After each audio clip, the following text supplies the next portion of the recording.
안녕하세요. 이슈 유튜버 방구석TV입니다. 얼마 전까지 떠들썩했던 한소희 모친에게 통수를 당해 한소희에게 돈을 갚으라던 채권자들 기억하시죠?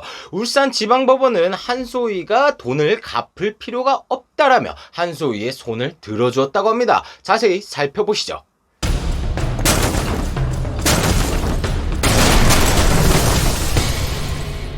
한소희 모친의 비투 사건 간단하게 설명드리자면 한소희의 엄마가 한소희의 유명세와 한소희의 통장을 빌려 지인들에게 돈을 꾼 뒤 갚지 않았습니다. 이에 빡친 채권자들이 한소희에게 연대 책임을 지라는 소송을 걸게 됐고요. 한마디로 너희 엄마가 돈을 빌리고 배째라니까 딸이 갚아줘, 해줘, 갚아줘 이런 의미죠. 일부 채권자들은 한소희를 걸고 넘어지며 이 사건을 악의적으로 각종 미디어에 제보했고 한소희 엄마 비투 사건이 그렇게 수면 위로 떠오르게 된 것입니다.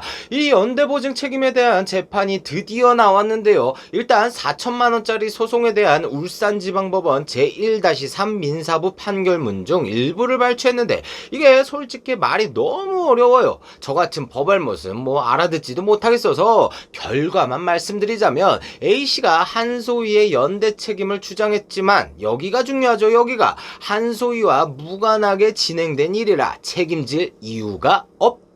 이렇게 4천만 원짜리 소송은 나가리가 됐고 그 다음 가장 큰 2억 7천짜리 소송.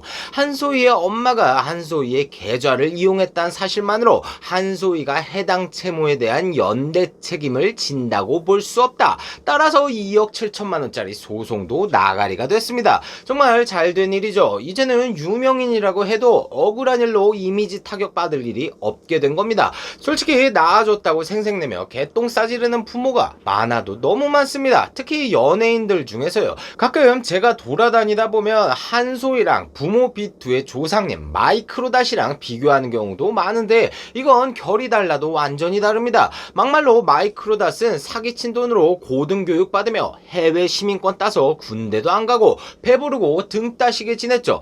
그 당시 마이크로닷이 어려서 잘 몰랐을 거예요. 이렇게 쉴드치는 능지가 처참하신 분들이 계시는데 마다시 혜택이란 혜택은 다 받았기에 아무리 쉴드 쳐줘봤자 방관자와 수혜자 포지션에서 벗어나질 못합니다. 반면에 한소희는 엄마랑 인연이 없다시피 살면서 할머니 손에 키워졌죠. 그러다 한소희가 유명해지니까 엄마는 몰래 딸 이름으로 사기나 치고 다닌 겁니다. 굳이 따지자면 한소희는 마이크로닷이 아니라 장윤정이나 김혜수, 김구라, 박송이랑 케이스가 같다고 봐야겠죠. 가족이 왼수인 케이스 말입니다. 아무튼 본론으로 돌아와서 한소희는 엄마의 빚을 갚을 생각이 없다며 확실하게 선을 그었습니다. 한소희도 갚을 생각이 없고 법원도 한소희는 관계가 없다며 한소희의 손을 들어줬으니 이제 남은 건 그들만의 진흙탕 싸움이겠네요.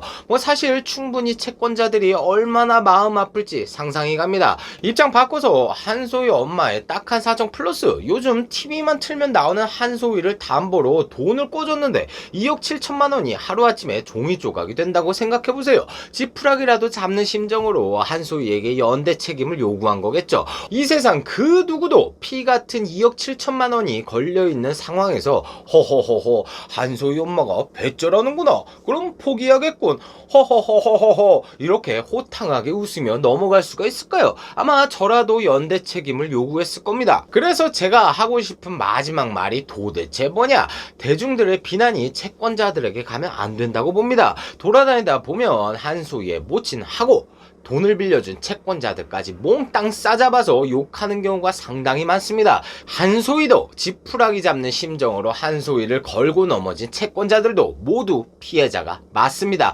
화살은 한소희 모친 한 명에게 돌아가는 것이 옳다고 생각하며 이번 영상은 마치도록 하겠습니다. 구독과 좋아요, 알림 설정 부탁드립니다. 그럼 우리 다음에 다시 만나요.